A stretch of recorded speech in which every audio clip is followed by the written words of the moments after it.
Assalamualaikum warahmatullahi wabarakatuh. Saya Hafiz Mujadi Muntaha dari kelas Sakit 10. Ingin membuat video tentang manajemen ini dan saya mengambil dari modul ke-7 dan 9. Oke, dari materi saya ambil dari modul ke-7, yaitu tentang perencanaan manajemen. Yang kita ketahui, manajemen itu direncanakan untuk membimbing supaya tujuan dan hasil bisa dicapai secara bersama-sama. Namun, jika tidak ada perencanaan, maka manajemen itu bisa jadi gagal atau tidak tercapai hasilnya. Nah, sebenarnya era perencanaan ini sudah dimulai dari mulai dari zaman VOC dan dari zaman Perang Dunia Kedua pada tahun 1950 sampai 1960, 1970 dan tahun 2000-an awal. Jadi perencanaan manajemen ini tidak semerta-merta itu direncanakan di zaman sekarang.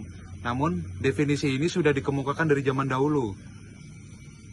Dan manfaat dari perencanaan itu sendiri dapat membuat perusahaan atau sekelompok organisasi dapat mencapai tujuan bersama.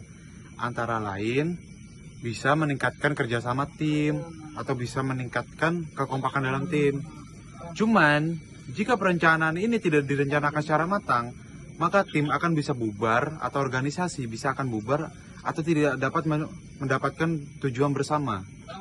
Namun di balik itu semua, perencanaan juga bisa menjadi definisi yang bagus untuk sebuah manajemen, karena di dalam manajemen jika tidak ada sebuah perencanaan, maka tidak akan bisa mencapai tujuan bersama. Ya, kurang lebih seperti itulah. Dan perencanaan sendiri itu dibagi menjadi 3 bagian, yaitu perencanaan strategis, taktis, dan operasional. Kalau perencanaan strategis itu mencakup perencanaan yang dibuat jangka panjang, sekitar 5 tahun ke depan. Jadi jangka panjangnya ini dibuat untuk merencanakan sesuatu yang lebih matang. Yang kedua, perencanaan taktis.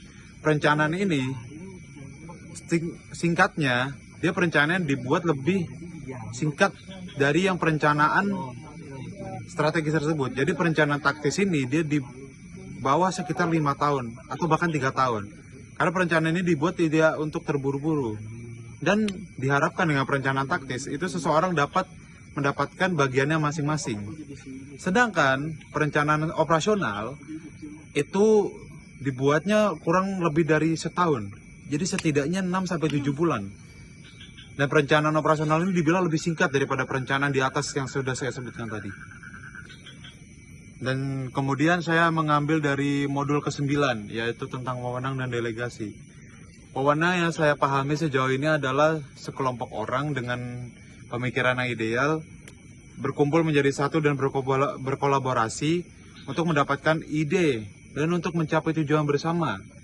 Dan setidaknya mereka membentuk sebuah kelompok atau organisasi. Jadi di dalamnya tuh orang-orang yang ideal, cuman orang-orang yang memiliki ide untuk orang yang memiliki ide dan idealis yang sama untuk mencapai tujuan bersama di dalamnya. Jadi secara tidak langsung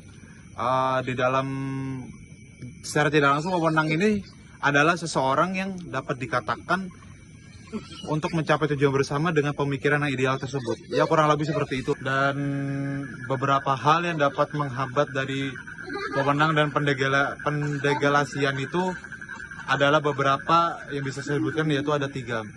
Yaitu hambatan dari manajer, hambatan bawahan, dan hambatan secara operasional. Jadi kalau hambatan dari manajer itu adalah hambatan yang memakan waktu, karena wewenang kalau dia dikatakan di manajer itu membuat seseorang itu memakan waktunya banyak untuk membuat wewenang tersebut. Sedangkan wewenang dari bawahan itu adalah sebuah pola pikir bawahan dan atasan yang kurang make sense atau kurang adu. Jadi menghambat sebuah wewenang untuk mencapai sebuah tujuan bersama. Ya, kurang lebih seperti itu. Dan cara-cara untuk mengatasi hambatan-hambatan tersebut ada beberapa cara yang bisa dilakukan, yaitu dengan bekerja sama atau berdiskusi antara manajer dan bawahan atau bersama-sama memikirkan hal-hal baru atau mencocokkan sebuah pendapat dengan pendapat orang lain. Jadi secara tidak langsung itu membuat wewenang atau manajer mencapai tujuannya dengan bersama. Ya secara tidak langsung seperti itulah. Ya sekian dari saya, mungkin ada beberapa kata yang kurang atau kurang seimbang, mohon dimaafkan. Assalamualaikum warahmatullahi wabarakatuh.